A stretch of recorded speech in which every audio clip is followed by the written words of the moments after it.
Hi, and welcome to True North Marine Shore video on tides. Some of you may think that this is not an important subject. However, if you do a little bit of research, you'll find that a large number of boats, groundings or even capsizes on coastal bars are due to the skipper not having an understanding of the effects of tidal conditions. So if you look at any tide table, just like the one on the screen, or even on an app, it is going to give you valuable information.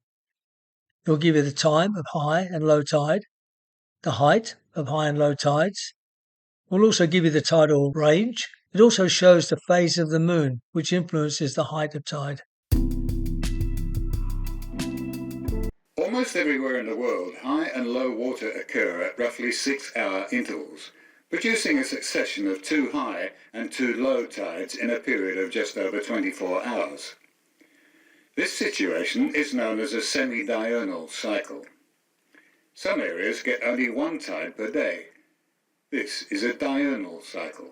The levels of the tide vary in every port and range from just a few inches to places where the range can be 40 feet or more. It's all because of the gravitational pull of the moon and, to a lesser extent because of its distance, the sun. This gravitational pull causes the water to heap up on the side of the Earth closest to the moon, and as a result of centripetal force, there's a similar heaping up on the side of the Earth furthest from the moon.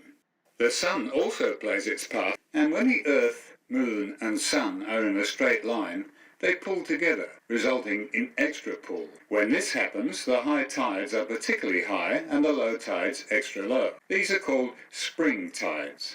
At other times, such as when the Earth, sun and moon are at right angles to each other, the gravity effect is much reduced, resulting in a lower range of tides, which we call neap tides.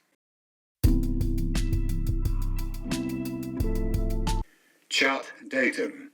The lowest level of water under normal circumstances, the mark from which all depths are calculated. ISLW, Indian Springs Low Water, another version of chart datum.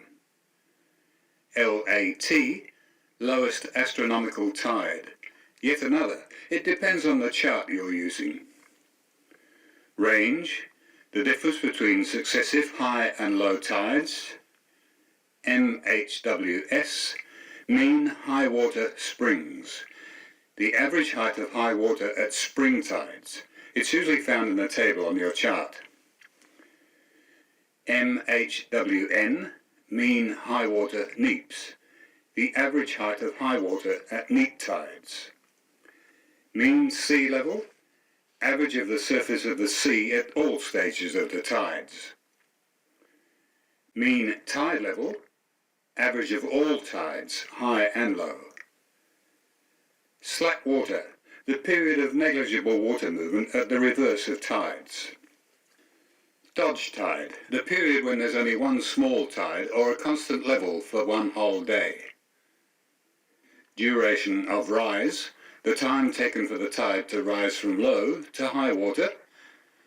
Duration of fall, guess. Flood tide, a tide coming in.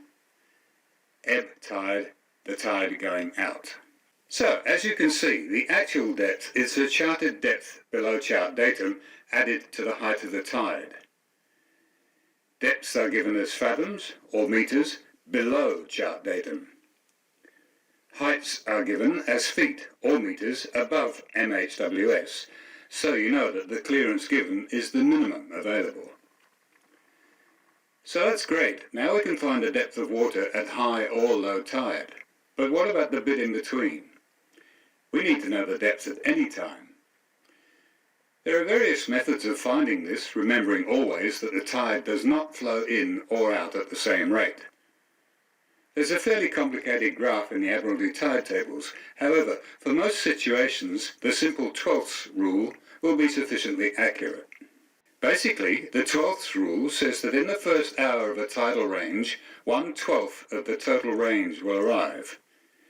In the second hour, 2/12, a total of 3. In the third hour, 3/12. Fourth hour, 3/12. Fifth hour, 2/12, and 1/12 in the sixth hour. So you can see that the water starts to come in quite slowly, speeds up to a maximum in the 3rd and 4th hours, and then slows down again. It flows out at the same rate.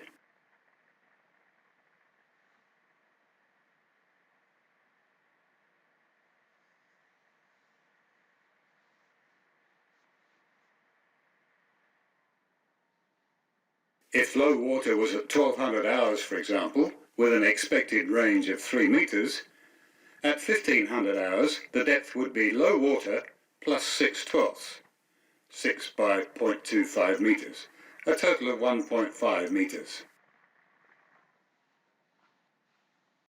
So there you have it. Thanks for watching the video. From this short video, you should now know what the terms flood, ebb, spring and neap tide mean. You should also be able to realise the effects the sun and the moon have on the tide, particularly with the increased tidal range on a full or new moon. If you're crossing a coastal bar in your boating activities, then the video would have identified that you need to be especially cautious in the 3rd and 4th hour of an ebbing spring tide when crossing that coastal bar. If you'd like to see other courses that we do, please visit our website at truenorthmarine.com.au, especially for our marine radio courses and coastal navigation or even private tuition.